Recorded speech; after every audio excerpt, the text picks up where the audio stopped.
नमस्कार दोस्तों, हमारे चैनल राजनंदिनी में एक बार फिर से आप सभी का स्वागत है। आज हम एक ऐसे विषय पर बात करने जा रहे हैं जो हमारे जीवन की दिशा तय करता है, हमारे भविष्य का निर्माण करता है। एक ऐसा विषय जिसके इर्द गिर्द अक्सर भ्रम की स्थिति बनी रहती है।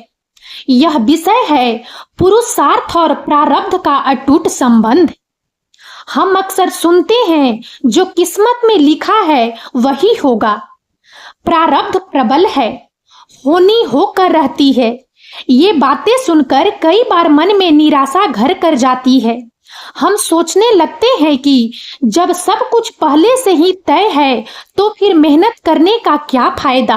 क्यों हम दिन रात एक करें, क्यों अपने सपनों के पीछे भागें जब सब कुछ भाग्य के हाथों में है। लेकिन क्या यह पूरी सच्चाई है? क्या हम सचमुच अपनी नियति के कठपुतली मात्र हैं, या फिर हमारे पास वह शक्ति है, वह क्षमता है जिससे हम अपनी किस्मत खुद लिख सकते हैं? मैं आपसे कहती हूँ, हाँ, हमारे पास वह शक्ति है और वह शक्ति है पुरुषार्थ की शक्ति। आज हम इसी विचार की पड़ताल करेंगे। पुरुषार्थ से प्रारब्ध बनता है, आपकी मेहनत में ये जोर दो बस। प्रारब्ध शब्द सुनते ही अक्सर हमारे मन में एक निर्धारित भाग्य की तस्वीर उभरती है। ऐसा भाग्य जो जन्म से ही लिख दिया गया है और जिसे बदला नहीं जा सकता। मानो एक पटकथा पहले से लिखी जा चुकी हो और हम सिर्फ उस पर अभिनय कर रहे हो। परंतु भारतीय दर्शन और हमारे प्राचीन ग्रंथों में प्रारब्ध की व्याख्या इतनी सरल या एक तरफा नहीं है। प्रारब्ध वास्तव में हमारे भूतकाल के कर्मों का संचित फल है।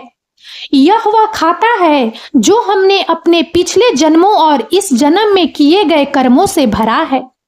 यह हमें एक प्रारंभिक बिंदु देता है, एक विशेष परिस्थिति में जन्म देता है, कुछ विशेष गुण और कुछ चुनौतियां देता है। यह हमारी आधारशिला है।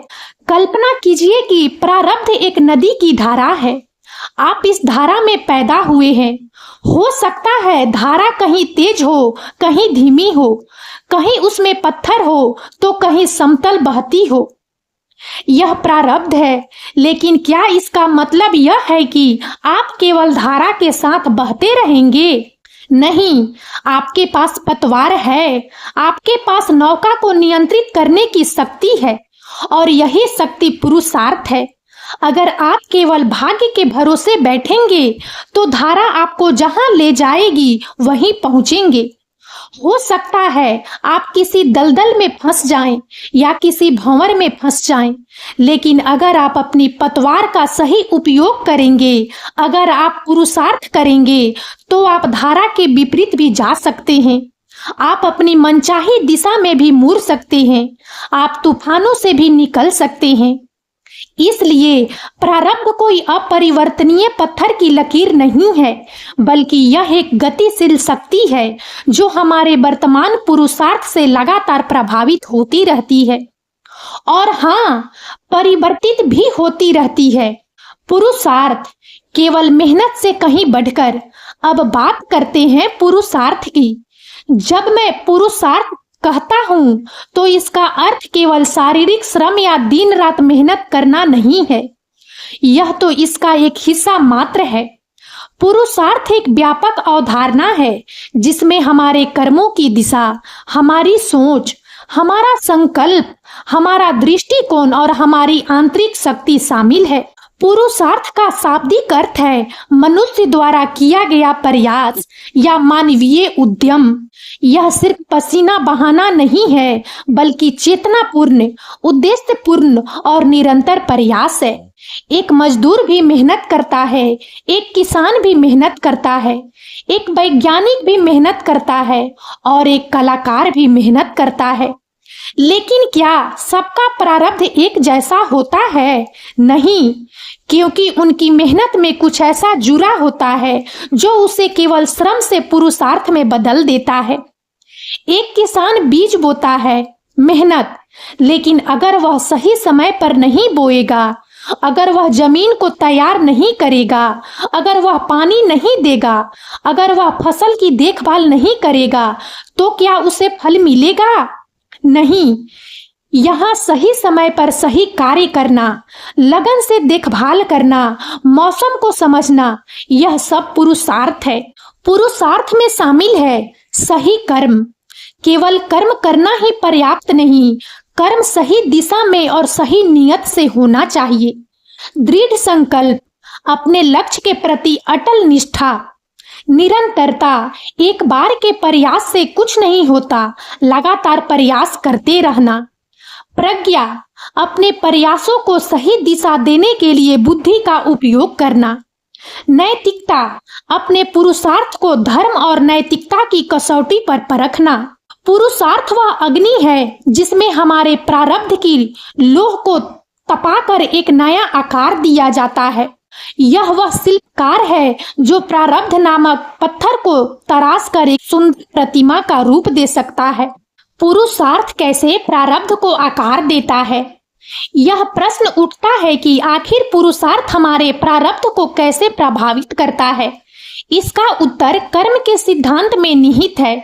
हम जो भी कर्म करते हैं, चाहे वह शारीरिक हो, वाचिक हो या मानसिक हो, उसका एक फल होता है।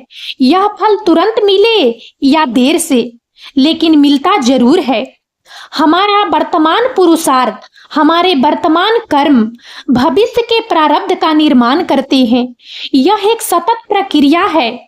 आइए इसे एक बैंक खाते के उदाहरण से समझते हैं। प्रारब्ध आपका वर्तमान बैंक बैलेंस है जो आपने अब तक जमा या खर्च किया है। पुरुषार्थ आपकी वर्तमान आय और व्यय है जो आप अभी कमा रहे हैं या खर्च कर रहे हैं। अगर आपका प्रारब्ध भूतकाल का बैलेंस अच्छा है तो आपकी शुरुआत अच्छी होगी, लेकिन अगर आप वर्तमान में पुरुषार्थ वर्तमान आय नहीं करेंगे तो आपका अच्छा बैलेंस भी धीरे धीरे खत्म हो जाएगा। ठीक इसके विपरीत, अगर आपका प्रारब्ध भूतकाल का बैलेंस कमजोर है तो आपकी शुरुआत कठिन होगी, लेकिन अगर आप वर्तमान में कठोर पुरुषार्थ वर्तमान में अधिक कमाना करेंगे तो आप धीरे धीरे अपने बैलेंस को बढ़ा सकते हैं और एक दिन बहुत समृद्ध हो सकते हैं। हर पल हम अपने प्रारब्ध को लिख रहे हैं।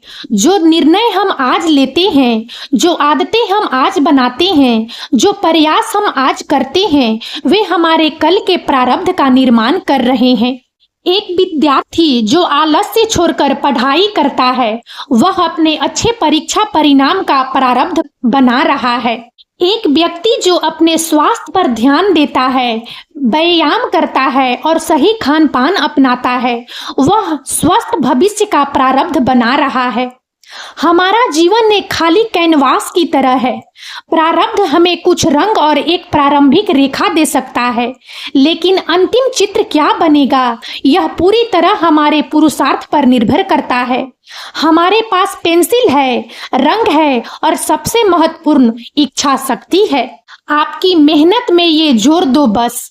अब आते हैं उस सबसे महत्वपूर्ण बिंदु पर जो इस पूरे विचार का निचोड़ है। आपकी मेहनत में ये जोर दो बस। हम सब मेहनत करते हैं, कोई कम कोई ज्यादा, लेकिन कई बार बहुत मेहनत करने के बाद भी हमें वो परिणाम नहीं मिलते जिनकी हमें उम्मीद होती है। ऐसा क्यों? क्योंकि हमारी मेहनत में कुछ चीजों की कमी होती है जो उसे केवल श्रम से सफल पुरुषार्थ में बदल देती है। ये वो जादुई घटक है जिन्हें जोड़ने से आपकी मेहनत का फल कई गुना बढ़ जाता है। ये घटक कौन से हैं? आइए एक एक करके इन्हें समझते हैं। नंबर 1, सही दिशा। बिना दिशा के की गई मेहनत ऐसी ही है जैसे बिना नक्शे के यात्रा करना। आप कितनी भी तेज दौड़ें, अगर दिशा गलत है तो आप अपने गंतव्य तक कभी नहीं पहुंचेंगे। क्या जोड़ना है? अपनी मेहनत को एक स्पष्ट लक्ष्य और सही दिशा दें। जाने कि आप क्या पाना चाहते हैं और क्यों पाना चाहते हैं।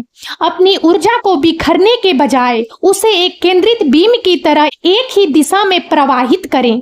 अपने उद्देश्यों को परिभाषित करें, अपनी प्राथमिकताओं को तय करें और फिर उसी दिशा में अपनी सारी ऊर्जा लगाएं।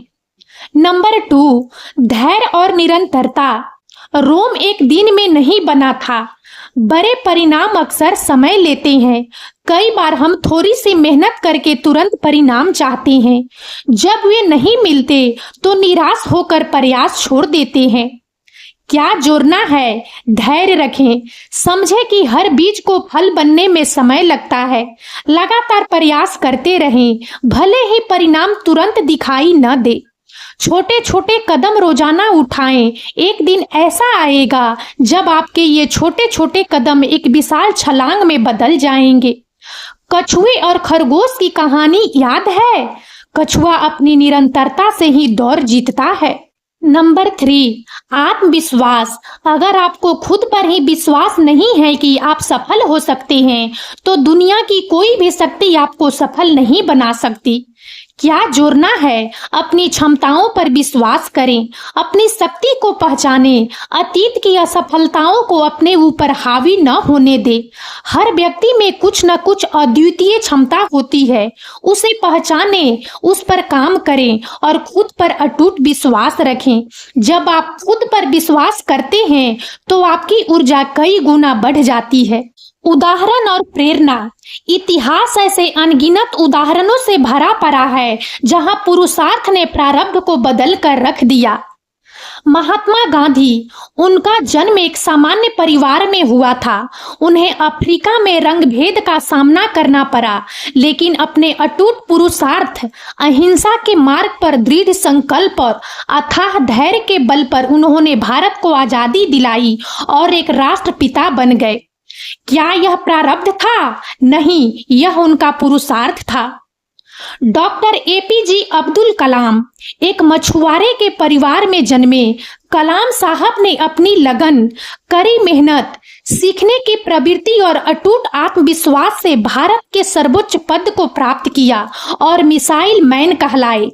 क्या यह प्रारब्ध था या उनके पुरुषार्थ का परिणाम? दशरथ माझी, माउंटेन मैन। बिहार के दशरथ माझी ने अपनी पत्नी के इलाज के लिए पहाड़ तोड़ने का संकल्प लिया।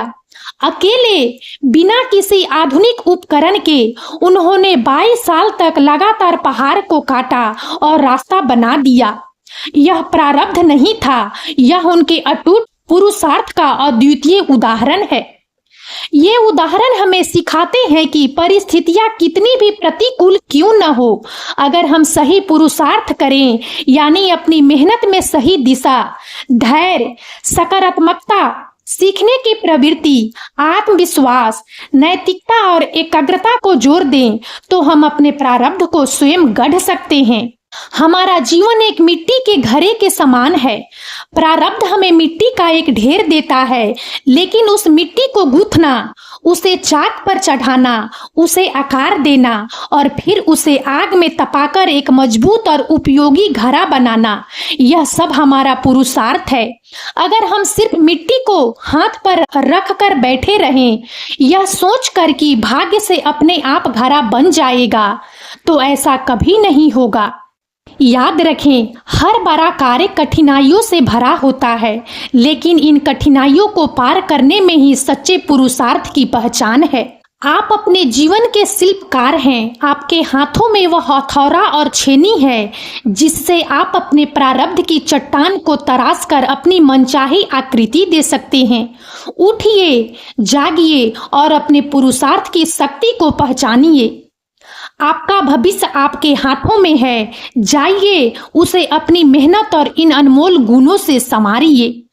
और अब इस वीडियो में इतना ही। यदि आप सबको हमारा यह वीडियो अच्छा लगा हो तो प्लीज़ इसे लाइक करें और ज़्यादा से ज़्यादा शेयर करें ताकि हमारा मनोबल इसी प्रकार से बढ़ता रहे और हम एक से बढ़कर एक ज्ञानवर्धक वीडियो लेकर नियमित रूप से आप सबकी सेवा में उपस्थित होते रहें। और तब तक के लिए बने रहें हमारे चैनल राजनंदिनी पर। हम बहुत जल्द एक नए ज्ञानवर्धक वीडियो के साथ एक बार फिर से आप सबकी सेवा में उपस्थित होंगे। जय हिंद, जय भारत।